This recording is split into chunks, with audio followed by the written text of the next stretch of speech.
testimony, you said for all its popularity, Lance is a point solution that mitigates a specific logistical burden. That being the case, what would be the top 3 steps needed then to expand that or to get to the universal traffic management idea that you believe needs to happen? Great, thank you for that question.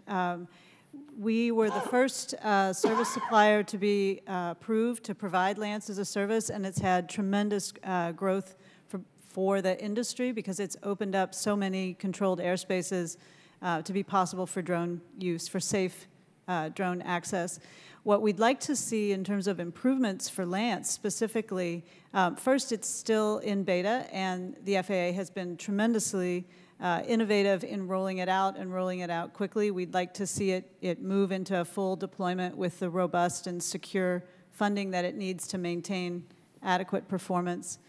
We would like to see the inclusion of DoD and federal contract towers in the Lance system so that we can offer safe authorization to those airspaces as well. And we'd like to see the ability to attach existing waivers to Lance authorizations. So a number of our customers might have an existing waiver, perhaps for night operations, and those authorizations currently can't be attached to a Lance authorization. So that's just an additional system enhancement that would make it easier for our customers to get quick access to the places they need to fly. Yeah, great. Mr. Brevet, do you have the top 3 things that need to happen to get to a traffic management system that you all can take advantage of?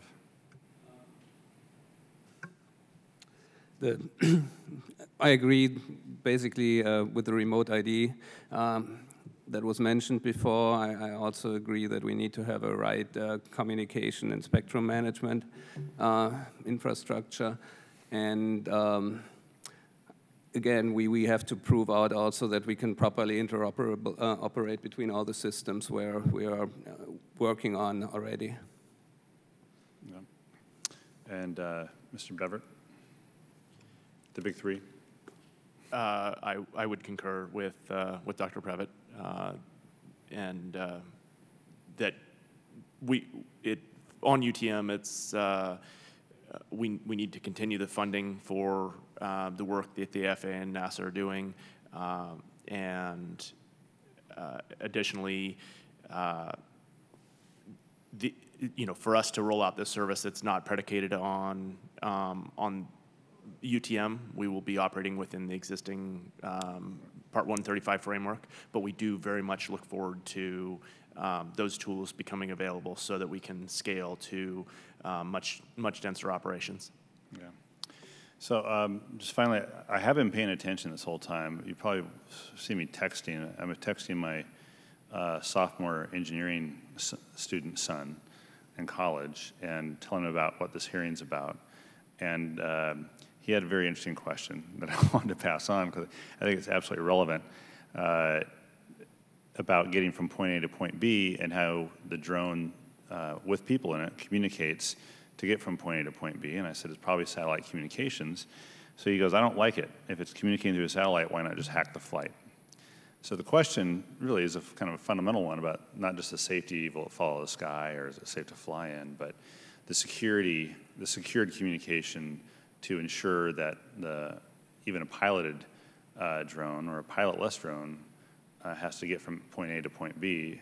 And how are you thinking about the security of that communication of that flight, so that flight gets from point A to point B? Yeah, I think that's incredibly important, and including it needs to be redundant and diverse communication. So you have cellular connections, you could potentially have multiple carriers, cellular connections from multiple carriers, and satellite communications. So that diversity in each of those links is secured such that the ability to have all of those communications simultaneously compromised is very, very low.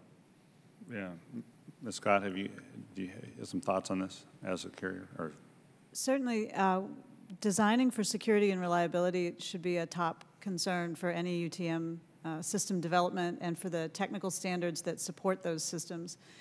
We are excited about the potential of LTE networks to provide that secure communications link, and have been doing a lot of R&D work on that in the context of UTM development, and look forward to collaborating closely with the FAA and other regulators to understand the performance-based criteria that we need to meet, and then being able to design for that security and resiliency. Yeah, that's fine. I'll just make one note. Next year, about the time you're rolling out the pilot on maybe the simulators or so on, maybe it'd be a good time for the subcommittee to get back up to the tech center in the later winter, early spring. Great, that would be wonderful. And thank you again for coming out and seeing us about a year and a half, 2 years ago.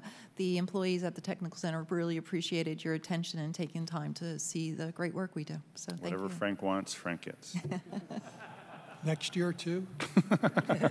You have to talk to your spouse about that. All right. And your dog.